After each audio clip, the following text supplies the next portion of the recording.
სალამი. ჩამოვედით ბაკურიანში.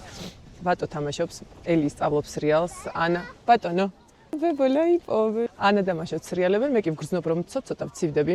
ასევე ბოლო პერიოდია, სულ დაღლილი ვარ და დილაობით ვიღვიძებ ხოლმე დაღლილი, რაც იმის მიმანიშნებელია, რომ ჩემი იმუნური სისტემა ცოტა მოიკოჭლებს და ამიტომ უფრო მარტივად შეიძლება გავხდე ავად. აქედან გამომდინარე გაჩვენებთ რა ხერხს მივმართავ ხოლმე და რა არის ჩემი შველელი. როგორც კი ვგრძნობ რომ ცოტა ავად ვხვდები, ვიწყებ ცინკოვით იმუნოს მიღებას, რომელიც აძლიერებს იმუნიტეტს, ამცირებს ავადობის ხანგრძლივობას, ამცირებს გართულების რისკსაც სხვათა შორის, წარმოებულია გერმანიაში.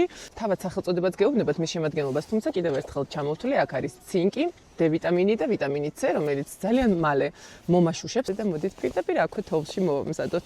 ბატო, არ ჭამო თოვლი, გიყურებ. ერთი აბი, ერთ ჭიქა წყალში. და სხვათა შორის ძალიან სასიამოვნო ფორთოხლის გემო აქვს. ველოდები რომ ბოლომდე გაიხსნას. ძალიან გემრიელია. მისურვეთ ბევრი ენერგია და მალე გამოჯამრთელება.